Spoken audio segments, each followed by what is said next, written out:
Waheguru Ji Ka Khalsa, Waheguru Ji Ki Fateh. Welcome to another edition of Rajwana TV.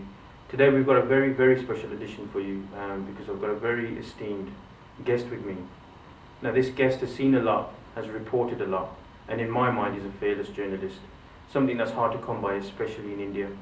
We often talk about the 80s and some of the things that happened, Operation Blue Star, the Delhi genocide, things that happened in Punjab thereafter.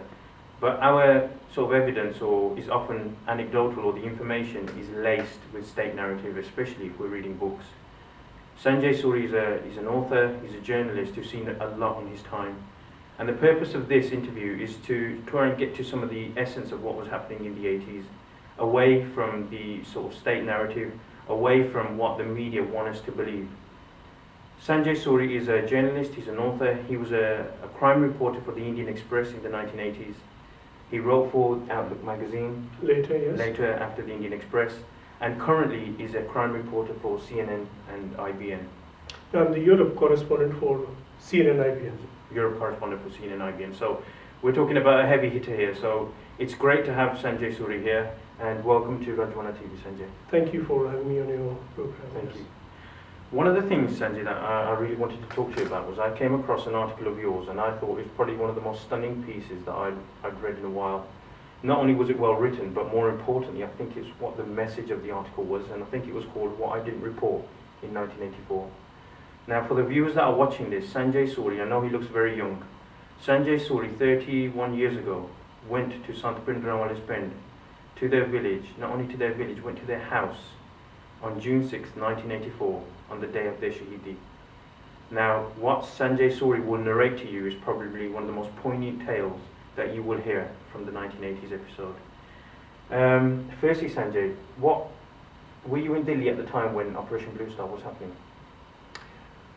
Well, I was in Delhi when it was announced that the whole of Punjab would be placed in a curfew. Mm-hmm.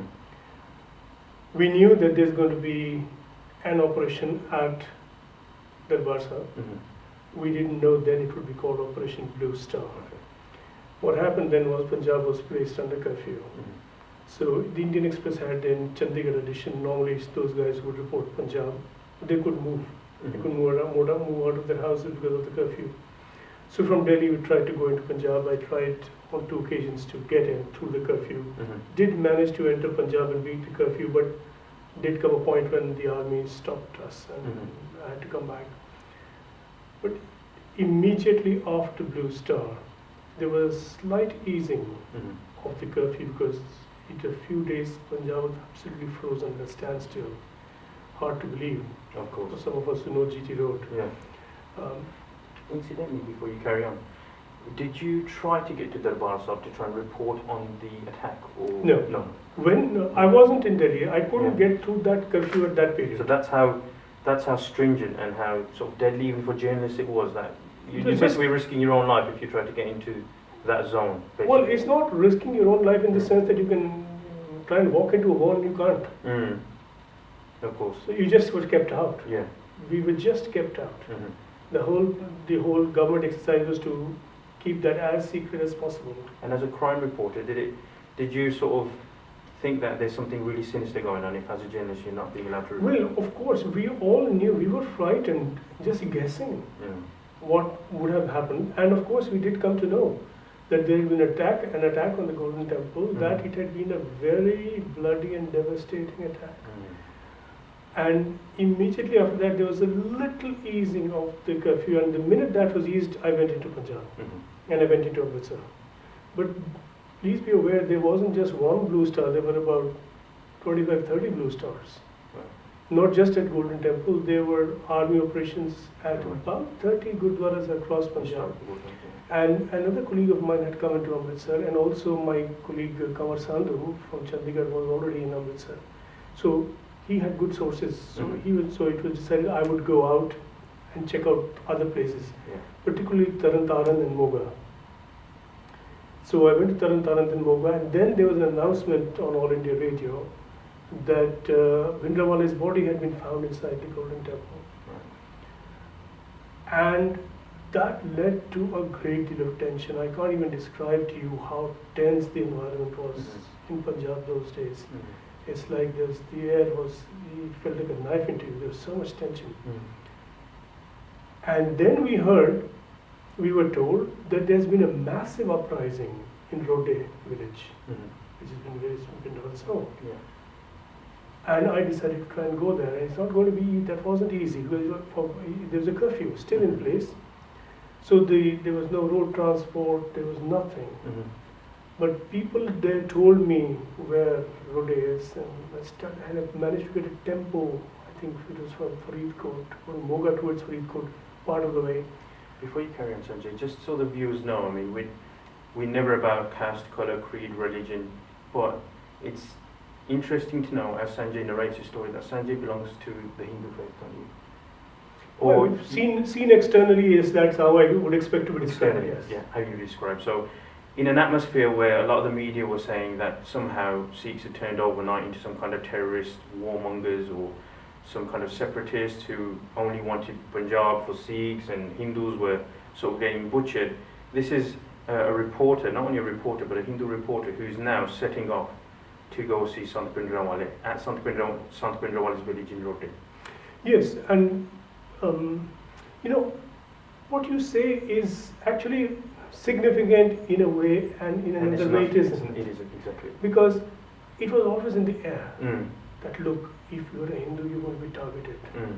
And to be fair, there were some cases, very few, Mhm.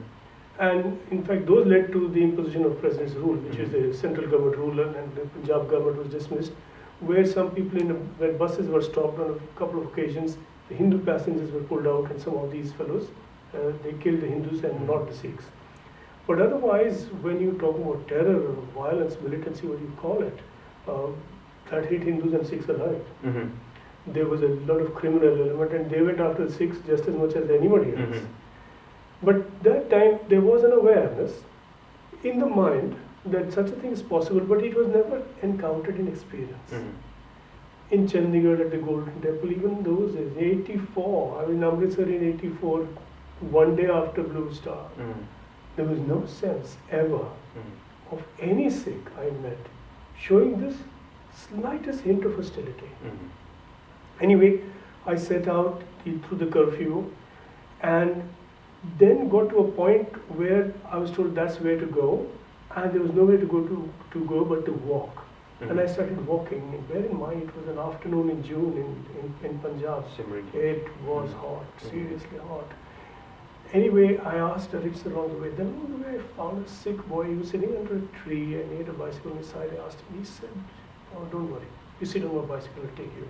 So I sat on the little carrier at the back and he cycled me, towards Vindhyaval's house. And then I said to him along the way, hang on, let's be fair. I mean, you're going out of your way in this heat. At least let me do some of the cycling for a while. Mm. You said he would have none of it. Anyway, he dropped me at a point, and I knew where I was because I could see some trees, some houses, and there's an army helicopter circling quite low and quite tight over those houses. Mhm. I, of course, immediately knew where this is. That is. At that point, this boy dropped me and turned around, went back. I said thank you to him. He couldn't be bothered, and he went. He was. Punjabi man. बिल्कुल वो छाड़ना ठीक है Yeah, yeah. फालतू की गल्लां करता है I can never forget that boy. Mm. Then I walked and I approached the house, the Vindhyaval's house. Were you feeling quite nervous or even frightened by how Sant Bhindranwale was being portrayed and his followers? Did you feel any kind of as if this might be the end of my life, or that I'm actually entering a really hostile zone? It's a good question because it would be dishonest to give a simple, bland answer. Mhm. And I'm not trying to sit on the fence when I say yes and no. Yeah. But there was a yes element to it because the atmosphere was such and the rumors were such. Mhm. The story I had come to pursue was that in anger, Sikhs had gathered there and they were going to launch out into violence. Mhm. I was a Hindu stranger Mhm. out of the blue. They might think I'm anything, they might think I'm a government agent or Mm. whatever, I don't know. People always have these thoughts, So And of course, there had been some incidents where Hindus had been singled out. Mhm. So in my mind, there was this thought, and I will not be dishonest and deny that the thought was there. But in a felt sense, I didn't ever encounter any hostility from any Sikh Mm. or anyone in Punjab. So I actually felt that there's no problem. From the time you arrived to And all the way, Free- all the freely people through- I was speaking to, somebody was Sikh, somebody not. Most of the people around I spoke to were Sikhs. This boy who brought me on his bicycle was a Sikh fellow. Mm. And come on, I mean, this is not anyone's experience. So Mhm. this kind of was never. So it was it's yes and no. Anyway, I approached that place, and there must have been a couple of 100 people. Certainly, everyone there was Sikh. Mhm. I did not see a single Hindu-looking person there, Mm. and the atmosphere was very charged. Here was a couple of hundred Sikhs, and this was at Bintrawala's house in the little compound outside. And this is June the 6th. This is that the morning was the 6th or the 7th. The morning they announced Just on Bintrawala was. that he had been killed, Okay. and so they all froze when they saw me Really? because there's some stranger. Mm. Who's this guy? He's not from our village. We don't know. Was this as soon as you entered the village, just before the house, or as you were approaching? No, as I, there was a wall, and I turned around the corner from the wall, and there's an opening, and they were all outside. So I was suddenly past the wall. I suddenly turned sort of right angles towards them, Mhm. and suddenly I was walking right into the group, and there they were, and they all turned around, saw this fellow, and they just froze. Mm. And I walked right up to them, and somebody asked me, "Who are you?" And I said, "Look, I'm so and so, and I'm a reporter with Indian Express." He says, "Okay, wait." And he went in, and some couple of guys came out. How were you feeling at that point? Nothing particularly. I was not Mhm. feeling afraid. Yeah, okay. There was a couple of 100 people. Yeah, Not one of them showed a hint of hostility. okay. There was no aggression there. Mhm. You know, they were just saying, well, there was a surprise. Who is this guy? We don't know him. I was a stranger. Mhm. But I didn't sense any aggression at all, no. So they said, "You come into the house." So they all said, "Everybody said," and so I followed them, and I went in, and they took me into a room, and there was a Uchiji charpai, a tall sort of a cot, Mm. and sort of bare cemented wall, and he said, "You sit here." So I sat there. And this was in Inside actual, house. actual house? In his house. In his house. This is his house, yes, Right. a room in his house. Yeah. So then they went, and I was alone in the room for a few minutes. Then he came back, and he came back with the thali, with the roti, sabzi, pyaz, kadi mirchi, samachar, and the usual village Punjabi food. And he says, "You do eat." So, you see, I didn't realize, but I'd been in the heat all day. I haven't had anything to eat. That's not what I was thinking of at that time. Of Why? course. That's, come on, who can think of it? Yeah. But he must have obviously, I must have been very exhausted. Mm. I must have looked at. He saw that, and he said, "You said, no, first you eat." He just wanted me to rest, to eat. He said, "First you be easy, then we'll talk." So I had my food there. Then I said, "Look, I'd heard that this and all." He said, "There's nothing here you can see. Go anywhere. Here is the house. Here are the people outside. And there, of course, everybody's in a state of shock." And then Kanwar Sandhu, who was my colleague in Chandigarh, Mhm. and he was covering Punjab, he also had come there because independently, and I was not in touch with them. Don't forget, these were the days before mobile phones. Yeah. There was no mobile phones, no internet. Mhm. It's a pre-internet age, as we like to see it as now. He had also come there because he'd also heard that there was a massive uprising in Rodde village and Bindola's home, and there's going to be trouble. And of course, this was the intelligence information also, because all the while the helicopter was going round and round overhead. Mhm. So they obviously were also watching out for something. Yeah. So I ran into Kanwar Sandhu. In any case, then there was nothing happening. There was just a few people. They're all gathered from the village and from around, in mourning and in shock, Okay. but not in aggression. Mm. And that's how that was the end of it. Mm. There was no story. Mm. So when you say that There's a story, but there isn't a story. there's a story, but there's no story. Mm. It wasn't a limit. Well, we did a story. Kanwar Sandhu and I jointly did a report that appeared in the Indian Express the next morning. That there was this, and there was this gathering there. There was an army helicopter, and there were fears, but actually they were unfounded. So in a non-story, but because there was so much suspicion, we had to report that there is no such thing. Mm-hmm. You know. And did you But- feel quite touched by that sort of gesture, or did you sort of expect to be fed, or did you expect? No, I did not expect to be fed. I don't know. It is a personal thing and partly a reporter's training. When you go into a situation, you don't expect anything. Mm. You know, who knows? Of course, yeah. Who knows? And did that sort of, just that one sort of moment where they brought food out for you on a day where sort of the leader of the Sikh civil rights movement was sort of murdered by the state on that day, to be fed, did that sort of, how did you feel by that? Did you feel that the way Punjab and the situation was being reported was somehow being mishandled or mistreated sort of on purpose, or did you just feel that there's certain things in life that don't come out in the media, but they're just full of love, and there's something that, you know, those things don't get reported? There was one clear thought I had. There were not a lot of thoughts. There was no great analysis. One overwhelming, simple thought. I said, if I, as a Hindu stranger, could go to Vindawale's house on the day he had been killed, and we welcomed and fed, that Punjab would be all right.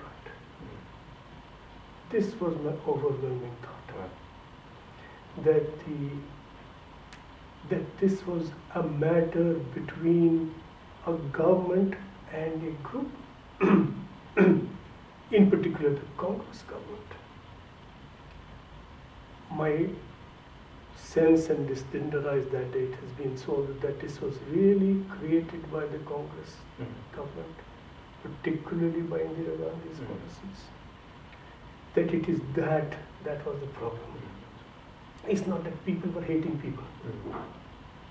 If on that day they couldn't hate me, Even on that day. when will they find, it within themselves to find some hatred or relation for me?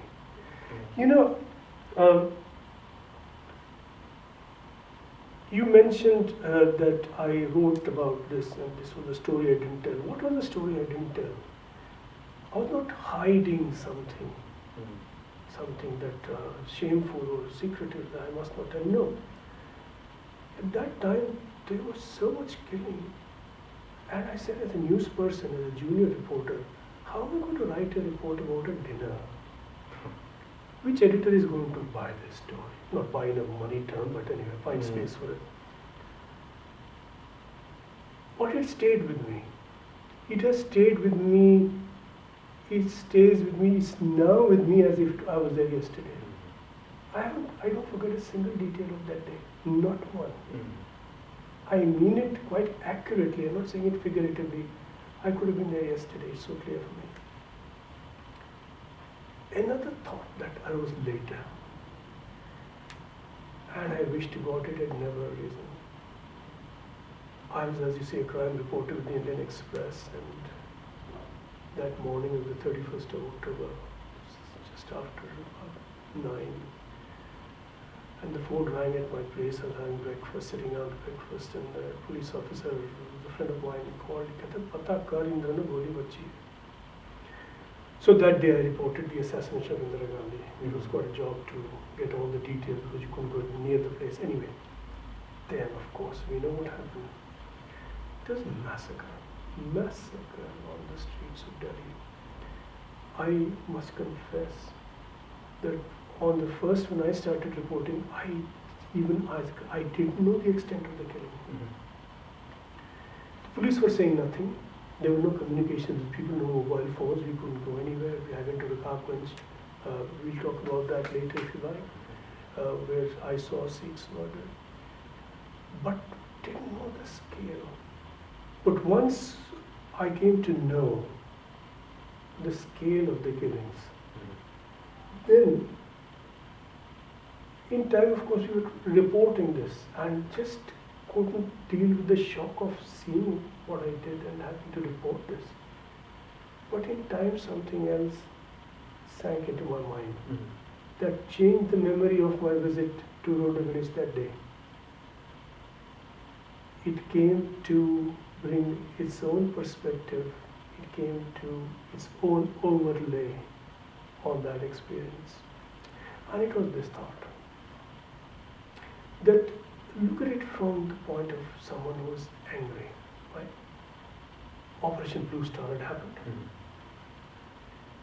There was an attack on Jakarta. It is the seat, it's the home of Sikh religion. It had been demolished. Right? Several hundreds were killed inside the Golden Temple. And I say several hundred carefully because people get emotional, time passes at a distance, you say, no, so many thousands. No, well, let's be accurate about it. But it was on a massive scale, you know. And in a sense, it's disturbing to even say, were there hundreds, thousands, because one is one too many. One is too many. Yeah, you know. But we are at one level talking scale also. But it was seen, and it would be seen, and why would it not? That it was a Hindu kind of government that had attacked Navasa. It would be seen. It's a matter of perception. Right? We know that the Congress and its policies are not a synonym for the Hindu. No, we're talking about different things. And it was the Congress policies. But we talk about perception in anger. And there was anger, and there would be anger. That a Hindu government, people who had attacked the Golden Temple and led it, were people who looked like me. Right? And by association, when I walk, one such guy in the middle into a couple of hundred Sikh on that day, at that place, they could be angry. By association, I'd be that kind of guy, they could go for me. What questions asked?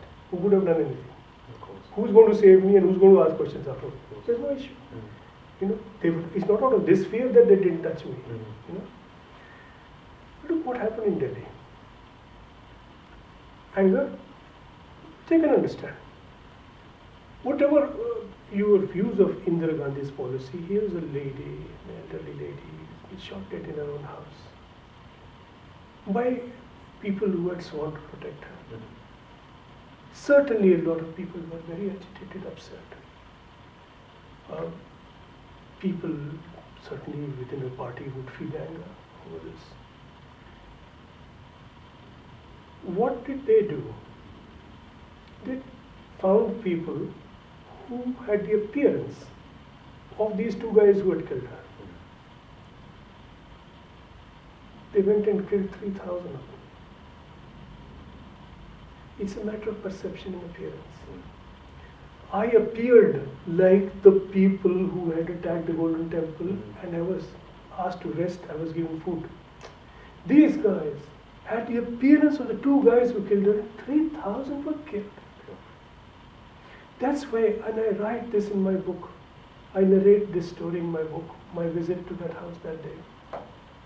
I narrate my experience of what I saw of these killings and how these two became frightening parallels, frightening opposites, if you like. And that is where I say that in 1984, I grew proud of Punjab and ashamed of Delhi. Wow.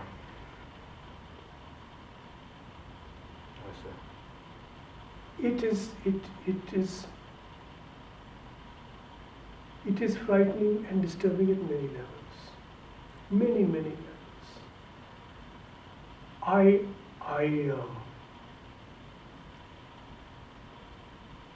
don't think somebody asked me 30 years have passed, have you forgotten? Sometimes I wish I had. They are not easy times to remember. Talking of memory, I'm describing to you what happened. Those days are so firmly etched, not a single detail is lost. Not a single detail is lost. One detail, no, let me be accurate. One detail, I can't remember the dates. The scenes are before me. But if you ask me, okay, what did I relate it to a calendar? Within a day or two, I can say that was the date. In fact, and the inquiry commissions are, were you there at 3 o'clock or at 4 o'clock? But this I cannot remember. and it is not important that I should. Yeah, of course.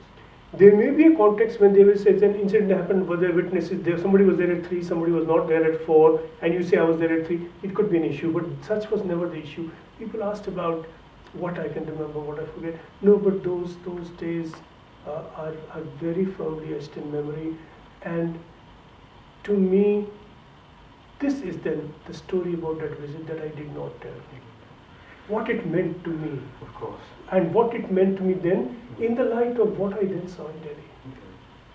And that's something we're going to do in a separate episode, but it's not very often that I'm sort of left speechless, but some of the things you've described and the way you've described them, honestly, they've sort of moved me. And I'm a student of history, and I've specialised in sort of the Punjab issues and the genocide that took place for about 15 years. And when I read your article, I was a bit surprised that why you wouldn't report this 31 years ago, and I had it in my mind to ask you, and you've answered it anyway. And in the 15 years of the research that I've done, that one dinner that you had has probably been the most striking and poignant things that I have ever come across.